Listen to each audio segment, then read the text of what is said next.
Hi, everyone, and welcome back to another episode. I am Donna, and this is Brian. We decided a few months back to do a podcast on men's mental health awareness.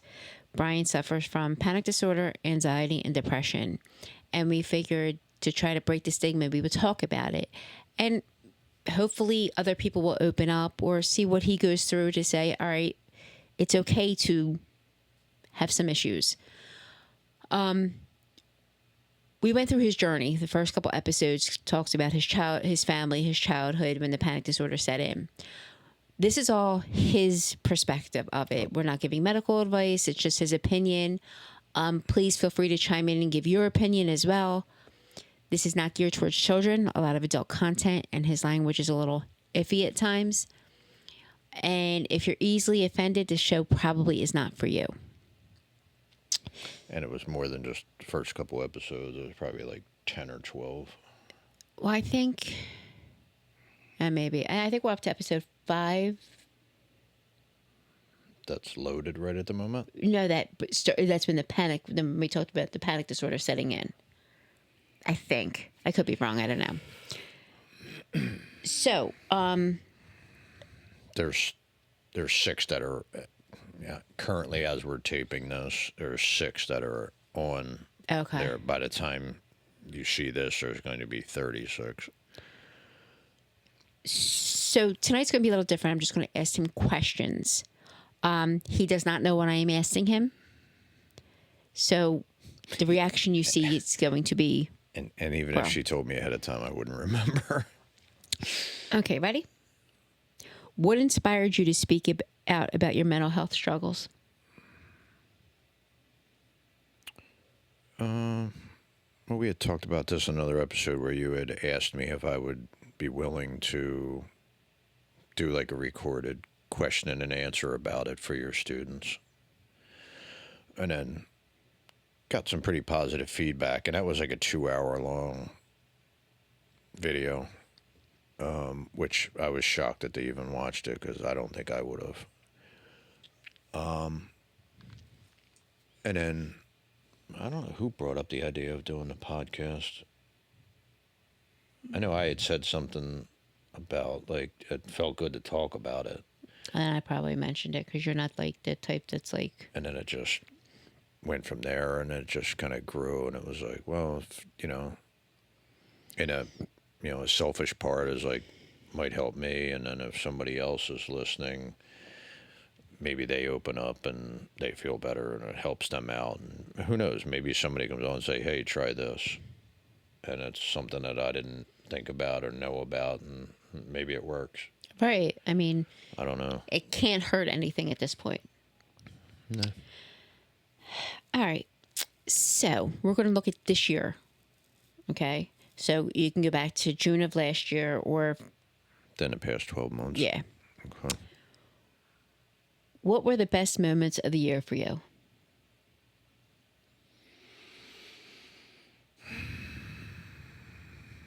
Wasn't a whole lot of 2025, I can tell you that, because that was one car wreck after another.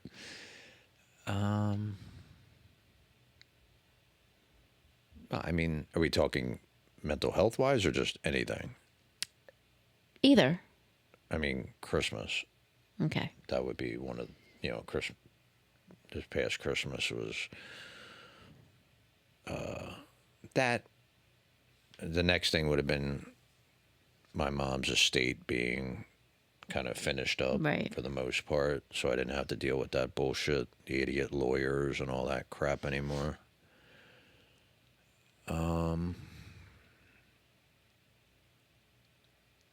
You just said the good, right? Yes. Okay. What was the biggest lesson you learned this year?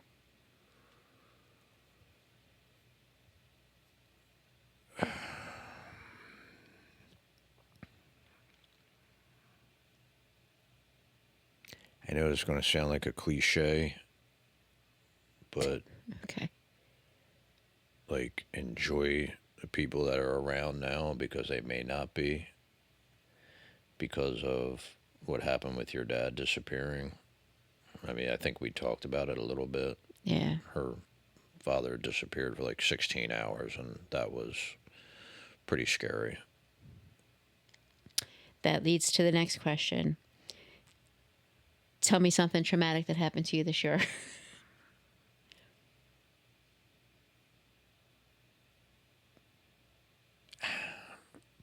It would have to be that. I mean, no, he's not my biological father. He's my father-in-law, but he's still family. And, to see what it did to you, and just that. I mean, you want to talk about what if thinking. That just kicked in. I don't know if you dealt with it. Yeah. But my mind was just like, and there was stuff that I didn't even want to say that wasn't being brought up that I eventually did, like this or that. And it was, One of the biggest, it's a double-edged sword. It's a good thing and a bad thing. We think a lot alike. Like, I can finish his sentences. It's kind of scary to a point. You don't want to share this brain. And yeah, I agree. Like what you were thinking. No, not to, I don't want to share that brain about, that day, like when you didn't want to say, can they see inside the truck? Do they know it's him driving? Yeah, they were getting like videos of the truck going over the bridge, and I'm like,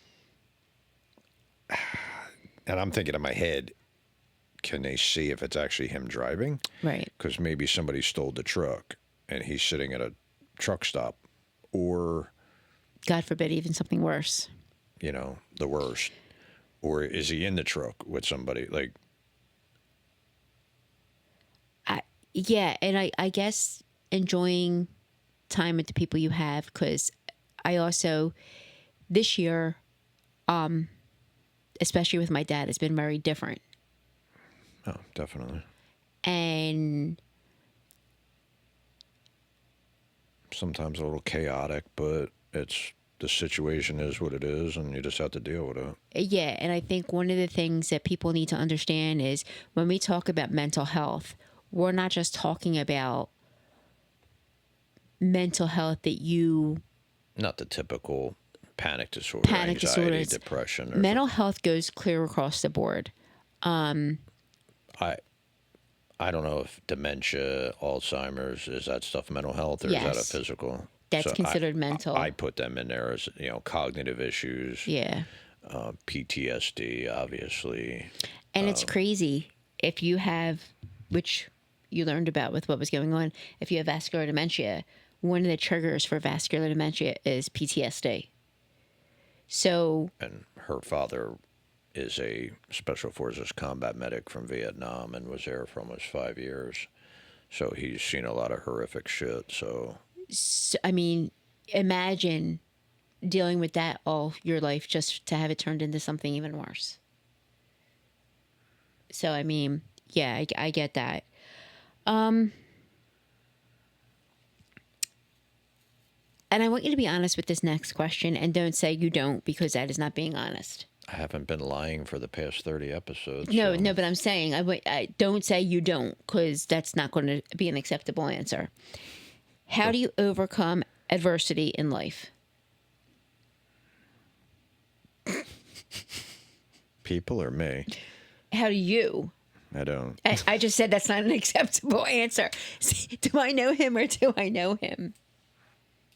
It would have, what kind of adversity? Anything.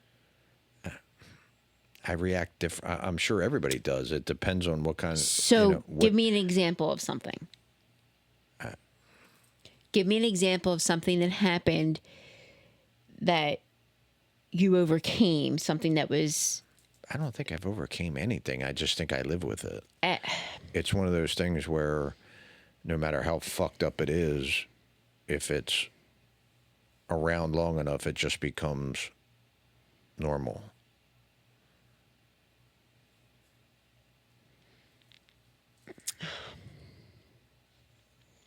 Every time something's adverse, usually my first thing is either leave, quit, give up, take off. The stuff that I've gotten through, especially the past 10 years, wasn't because of me.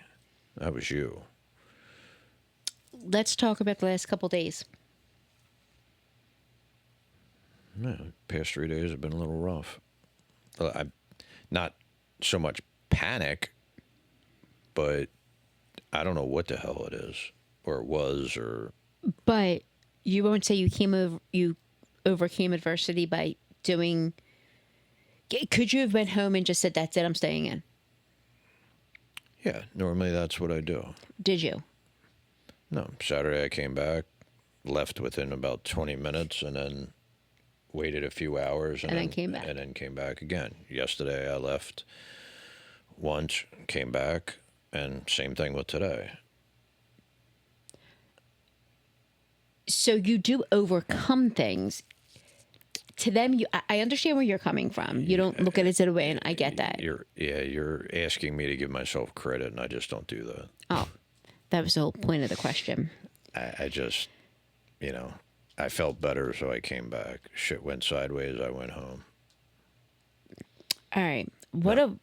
I'm hoping it doesn't happen again tomorrow, because if that starts to become a pattern, then it will become where, okay, I'm just not leaving until such and such or whatever, and I don't want to go back to that. What advice would you give to someone who's struggling with mental illnesses but doesn't know where to turn for help?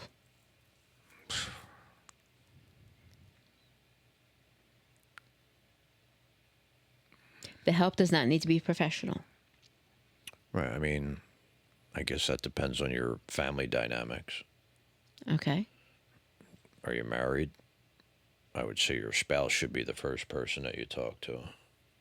I'm not trying to be sarcastic, but how'd that work with you before? That's what I'm saying. It depends on the family dynamics. So if that doesn't work. If your spouse is just a complete shithead, then you should be able to go to your spouse. You should be able to go to, if your parents are still alive, you should be able to talk to them. Siblings, you got a close friend, but I guess the point I'm trying to make is, as long as you have somebody to talk to that's going to be supportive.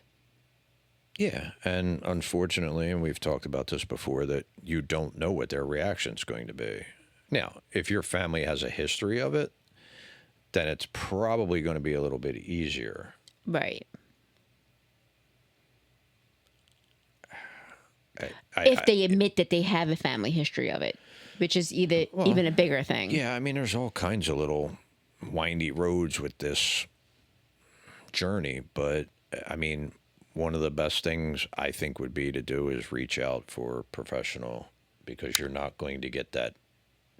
I don't know that you're going to get in right away or whatever, but when you are talking to somebody, you're not going to get the negativity or the backlash or the dumb shit coming out of somebody's mouth, hopefully. One of the things I think people tend to forget, when you were talking to a therapist or a counselor or psychiatrist, psychologist, they are not judging you. They shouldn't be. That is one of the biggest things that people need to. You can tell them anything. They're not supposed to judge you. The other thing, and I tell this to my students all the time, and I've said it to you numerous times, you are 56 years old. That is 56 layers of an onion that they have to peel back to get to the core of the problem. Maybe not 56, but you know what I'm saying. Oh, that's a lot. It's not going to happen overnight. Don't go in and expect a month later to be feeling, hey, I'm cured. I don't ever have to go back. Because once you stop going back, things are going to start again. This is not a journey where you can put a Band-Aid over a laceration. It's not a sprint. It's a marathon. Yeah, and you need to be in it for the long haul to get the help that you really need. Mm-hmm. Okay. What is the biggest misconception about mental health that you would like to dispel? Like, you would like to say, that's not true. That it's a weakness. Okay. It's just not. Is that the only I know I said the biggest, but is there another misconception?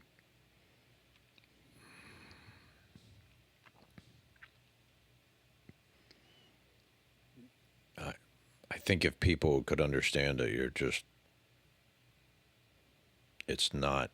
has nothing to do with your,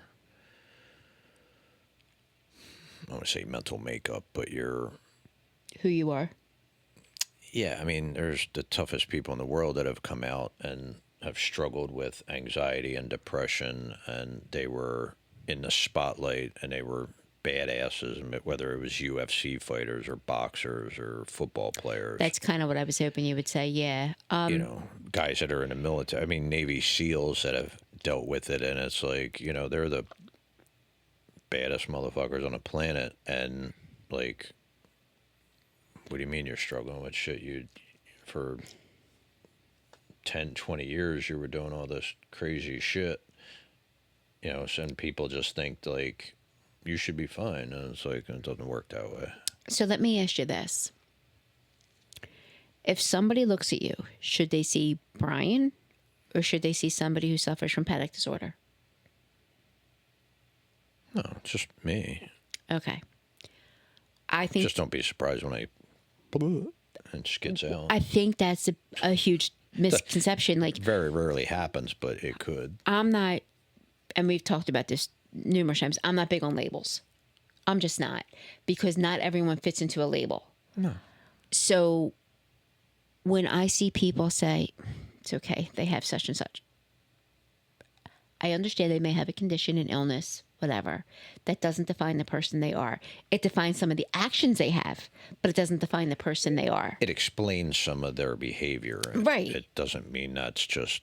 But it doesn't define who they are. Same thing with somebody who's autistic. The autistic no, they have a name, they have a life, they have jobs, they have careers. It's not how it works. But that's just. And again, I mean, I'm just as guilty when I was younger and stuff of going like, hey, look at that nut job over there. And it's Oh, no, you're the nut job. and that's kind of my point. Yeah. Is that now there's people that probably do that with me. Now, I'm not walking around mumbling to myself most of the time. Or I'm not, I don't think anybody could tell if they saw me walking down the street, walking in the mall. Not if they don't know you know. If they don't know me, you wouldn't know that any of that. Now, if you're a professional, you might be able to pick up on some like nervous tics that I do. So, yeah. But you're not going to know that I have panic disorder or depression or any of that, because I'm usually walking around laughing, cracking jokes, making fun of people, whoever. There's 3 things that I can usually tell you bite your lip. Yeah, like that. When we're walking around and you're starting to get edgy, this is what you see a lot. Like your eyes go, and that's just checking this around. Like, if I do that when we're sitting here with this. I'm just constantly like scanning around. So that's when you can tell you're getting a little. And if you're sitting, your leg will start shaking. But no, if somebody saw you, they would just think you're some kind of freak.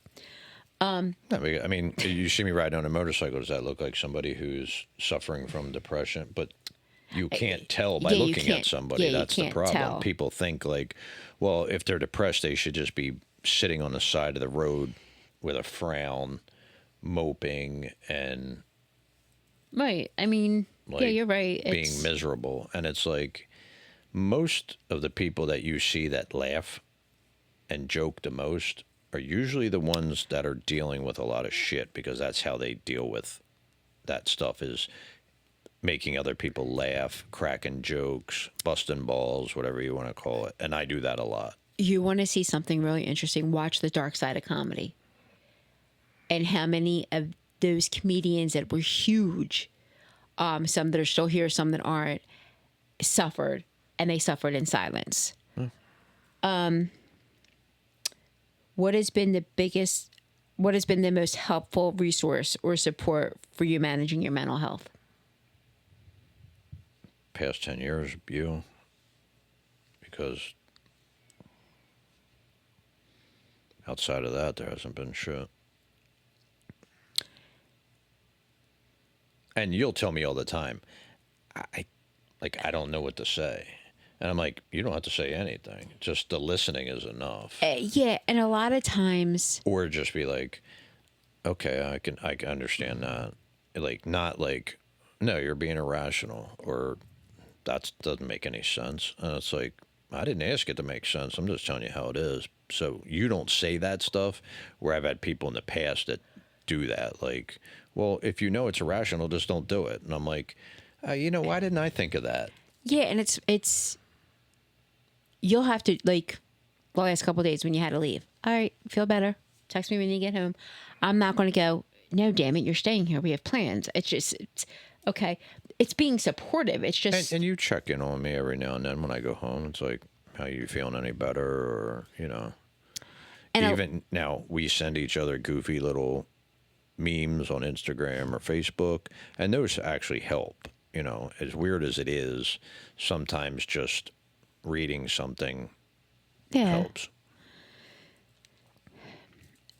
What can friends and loved ones do to support someone who's struggling with their mental health issues? What can... Sorry, I didn't hear anything you just said. I'm sorry. Can you hear me? Yeah. Or did you just zone out? No, might have been a combination. What can friends and loved ones do to support someone who is struggling with their mental health? Basically what I just said, just try to be there, listen, do some research and try and understand. You're not going to... That would be like me saying I know what your dad went through in Vietnam because I read a bunch of documentaries and read books, and I've talked to him for hours on end about it, about different stuff. I couldn't understand it, but I can listen and try to get a little bit clearer of a picture. Yeah, I can try to understand aspects of it, but I'm never going to know what it was like. How about when people say, I know what you're going through?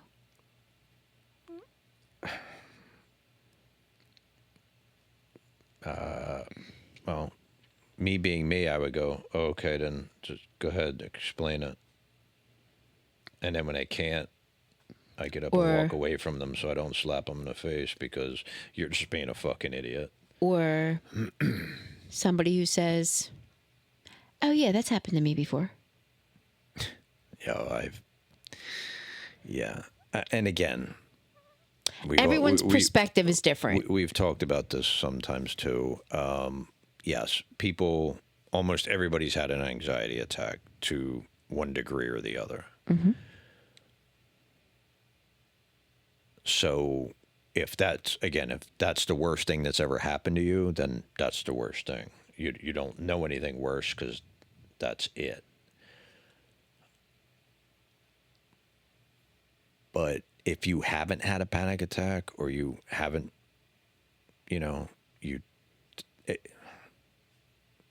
if you haven't been through it, then don't say it. So, like, don't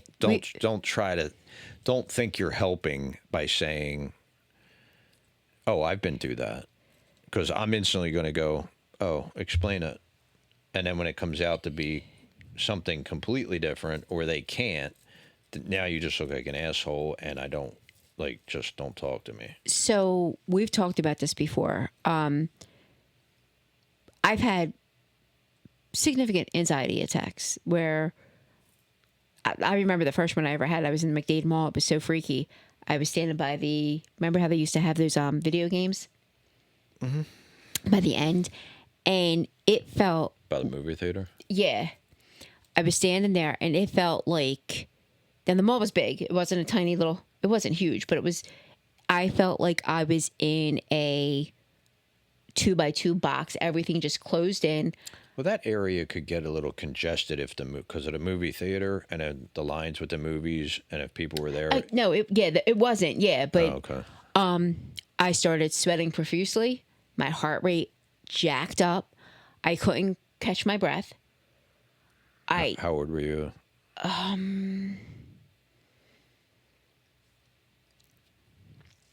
Late 20s.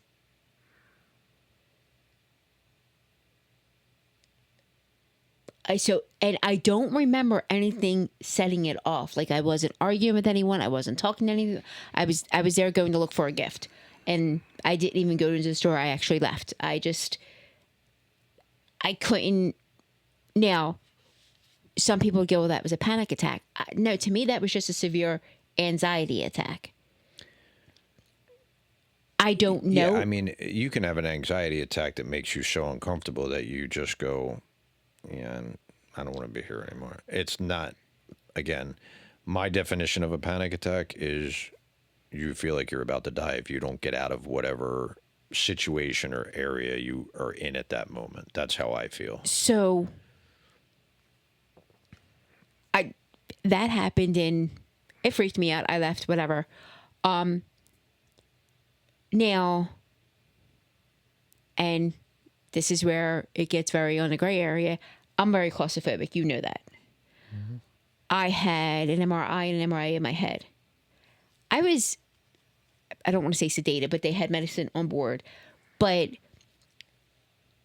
the one time I freaked out so bad, they had to take me out of the machine. Like, I could not. I felt like and I'm a big girl. And that's not, you know, well, I guess claustrophobia. I mean, I guess that would fall under the mental health thing. It's a irrational fear. Yeah, and I've had one since where I was fine, but now the only thing I can think of what was different with this was my head was caged. I was freaked, and yeah, you're locked in. I could not finish it. They had to pull me out. Would I consider that a panic attack? No. Did they need to remove me from that situation because I was freaking out? I thought I can't even tell you what was going through my head. But all I know is I'm hitting that button, and it could be a level of it, just not to the point where you're never going to do it again. And so, and it was funny because the doctor goes, "You just have to do it again tomorrow," and I said, "Oh, well, how much did you give me today?" And he told me, I was like, then quadruple that for tomorrow, please. Because unless I'm out, it's not going to work.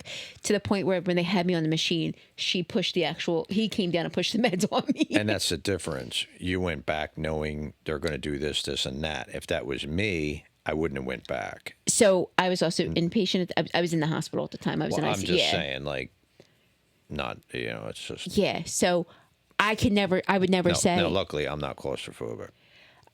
So it was, when I fall asleep, I can fall asleep on your chest, but my face is. And you have? My face isn't, I can't face a wall when I'm sleeping. There has to be a gap. Again, it's irrational thinking completely. I know the wall's not going to collapse on me. But it's just. It's just how you are. And claustrophobia is a pretty common thing. Yeah, it's heights don't bother me, but. And that's another real common one. Yeah. Heights didn't. They do now. Not because I'm scared of falling or anything.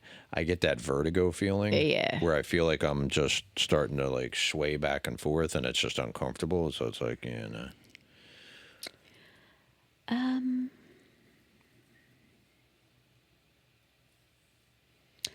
Okay. This is going to be a really interesting answer. How has the conversation around mental health evolved during your lifetime, and where do you see it heading in the future? I don't think it evolved.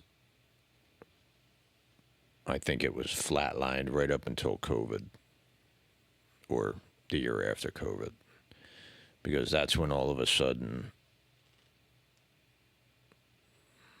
due to the media, due to the government, due to whoever you want to put it on, made such a big deal out of it unnecessarily.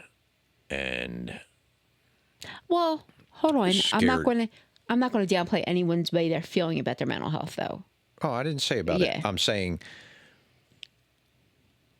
the government, the media, whatever, are the ones at fault for just driving that shit into everybody's brains for so long over something that wasn't as bad as they were saying it was.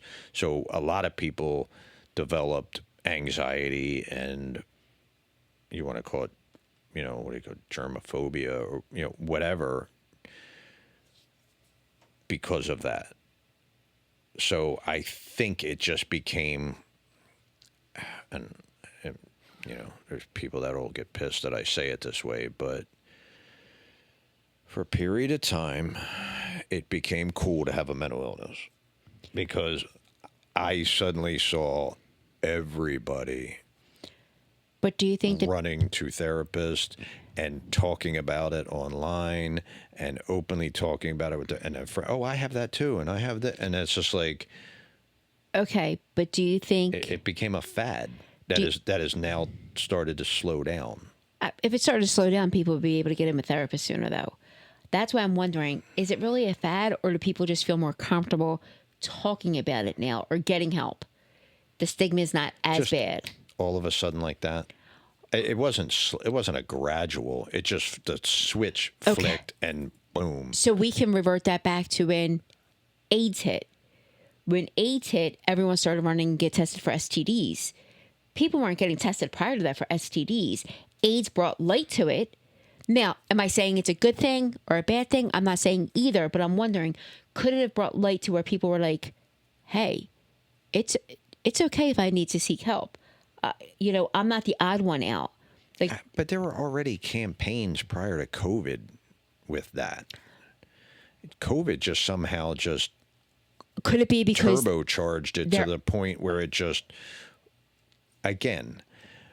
Could it be because our idols came out saying it too? Was there, well, if that's why you're doing it, again, I don't get my mental health advice from a celebrity. I don't get my medical advice from an actor. No, that's not what I'm saying. I don't get my political advice from a musician. No, that's not what I'm saying. I'm saying if they see somebody that...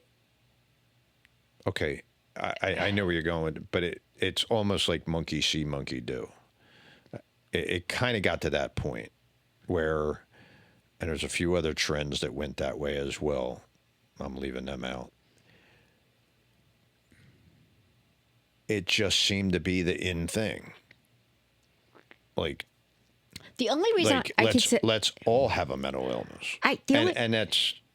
And unfortunately, was there a large group that it probably did allow them to speak about it and they legitimately had a problem? Yes.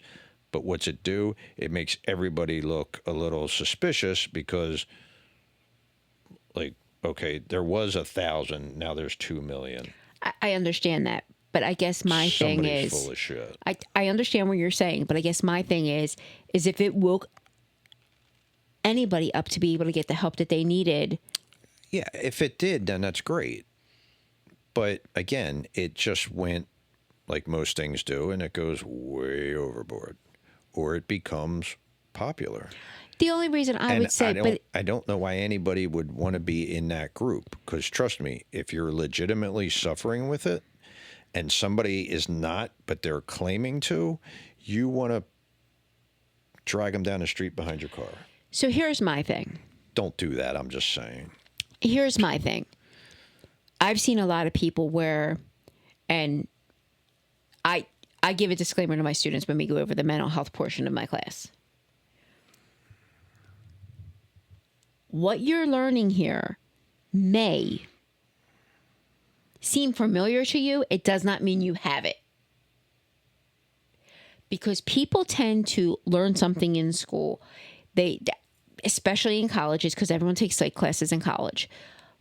And then it's like, I have that. Oh my God, I have that. Oh my God, I have this. Oh my God, I have that. If it wasn't put into your head. And they're kind of the people I'm talking about is, and I'm just using social media as an example. You'll see the people that come out and they're autistic, they're OCD, they're ADD, they're a bunch of things that I've never heard of. And, they have 28 different problems. Now, are there people actually like that? Probably, but not to that extent. Right. No, not everybody walking down the street is schizophrenic. So. Or bipolar. That was one for a while that seemed to be where I would say a lot of people claiming bipolar that weren't. So I have family members that suffer from bipolar, and you can tell their highs and their lows. Well, my problem was, who diagnosed it? Oh, well, I read the symptoms on Google. No, so yeah, my family. I know them. I'm saying there's people that will read the symptoms on Google and go, well, I got 9 of them, so I don't need to go talk to somebody. I already know I am. So, And it's like, I also have not been diagnosed with ADD.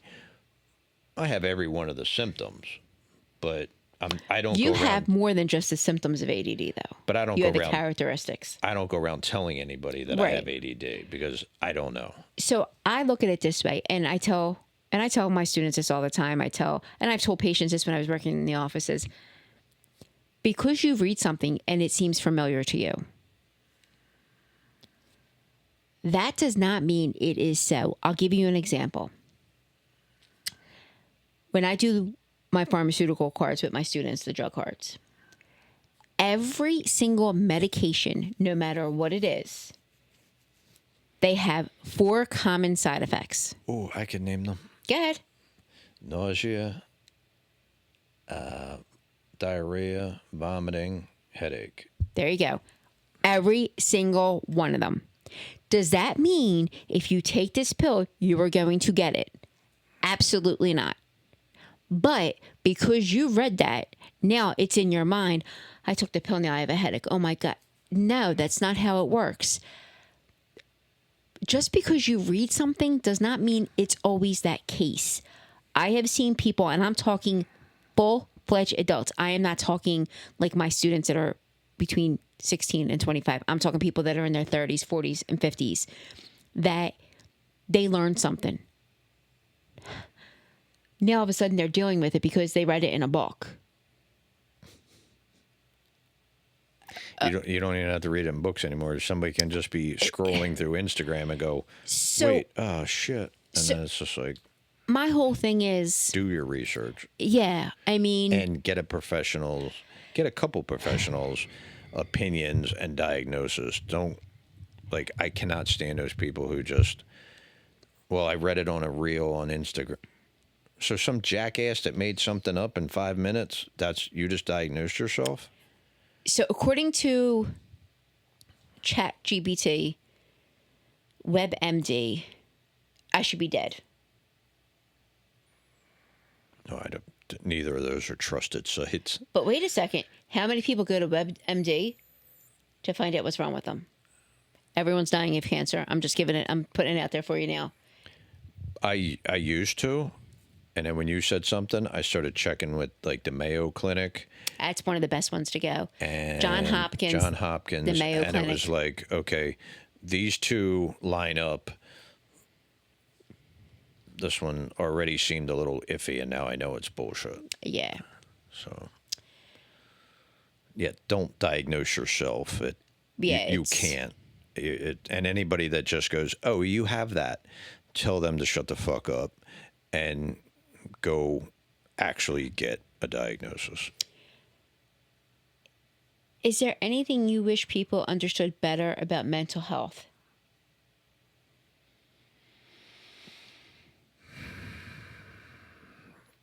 I'm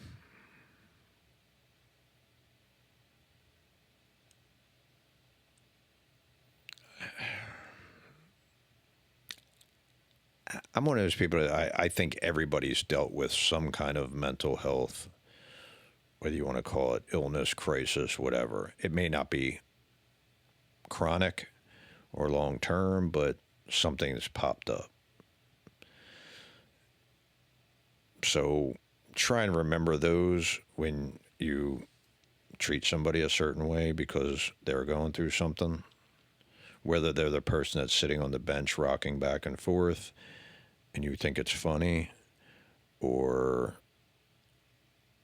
you see somebody with Downs and want to crack a joke. And that's the easiest way to get punched in the face with me if you crack a joke with somebody with Downs.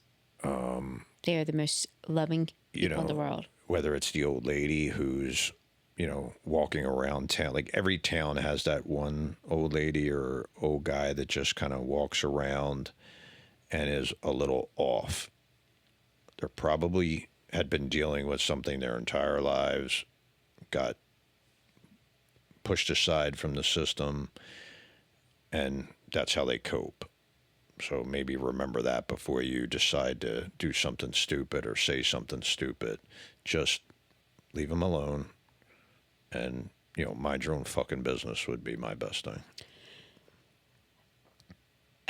So I'm going to ask another question, and I'm asking this because this is a huge misconception.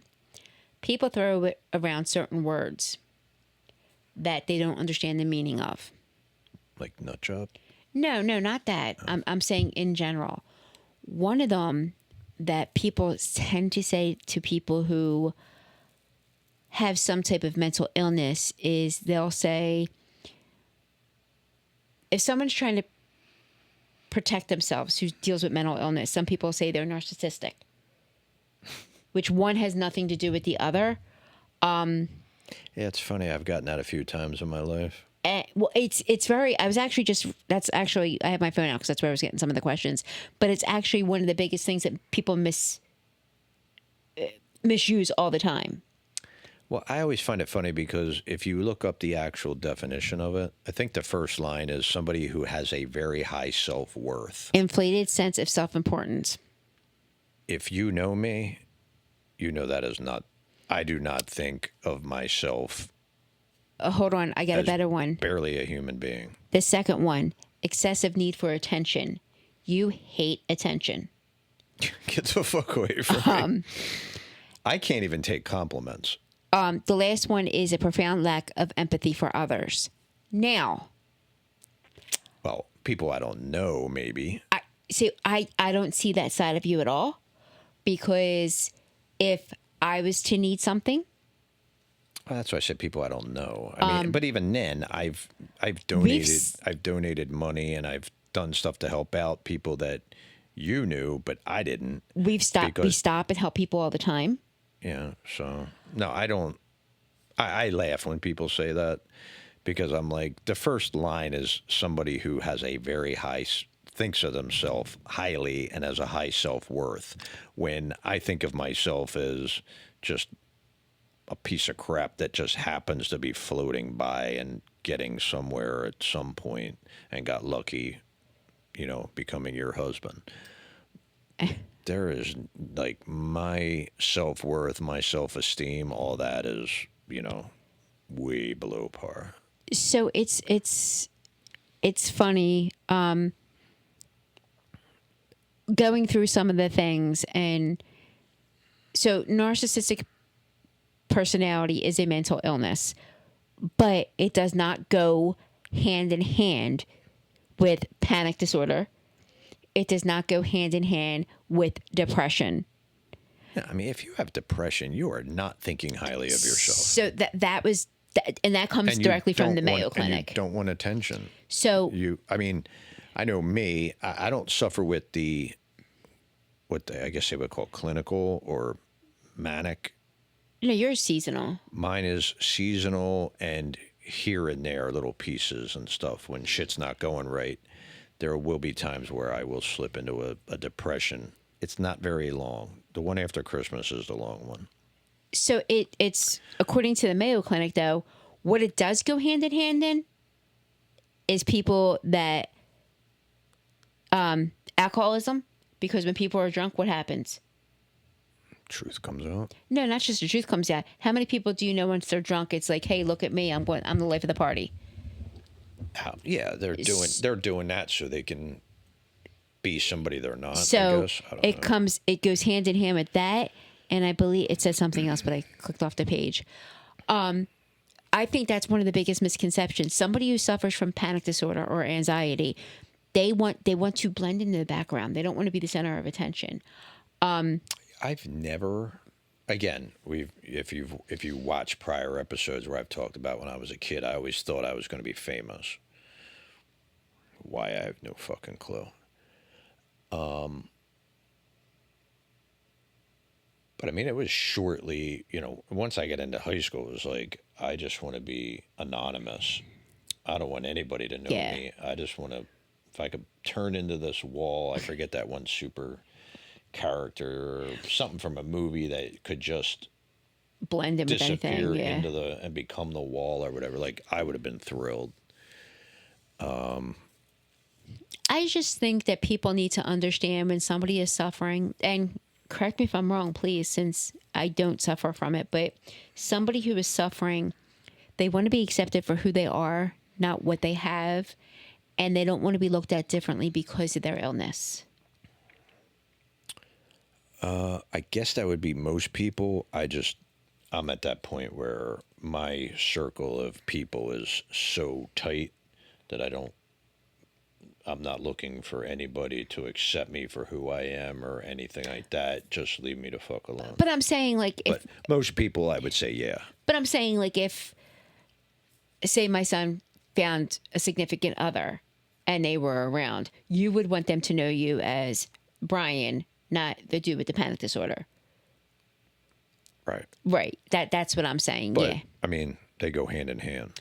But no, you're Brian who has a panic disorder. You're not the dude who is a panic disorder. Like, it's something. Do you know what I'm saying? No, it's. Yeah, but it's a big part of who I am. But it shouldn't define. It shouldn't define you 100% either. That's my whole thing. I treat myself that way, so it doesn't really bother me if somebody else does. I think that's because 30-some years ago. And I would be more happy if they know it and just accept it. Or not not accept it, but just understand it. Kind of like anything else, respect my wishes and leave me the fuck alone. He's not really that. No, I'm just saying, like, you want to talk about it? We can talk about it. If you're going to start with I don't really believe in mental illness. All right, you're going to be sitting there talking to yourself. I'm just getting up and leaving. But that's like, I guess you don't believe in the sun either. Whatever. So they were the list of questions I had for him. I hope this gives you a little bit more of an insight of the way he thinks and the stuff that he's gone through with the years and how he feels about it. If you have any questions for him, feel free to send them in comments or email. The email is on the page. If you like what you see, please subscribe and like the episodes. And if there's something that you guys want us to talk about, feel free to put that in there as well. You can send a telegram too. And they don't have that anymore. This is what I deal with on a daily basis. Help, please. I'm sending my SOS flag up. All right, until the next episode, guys, have a great night.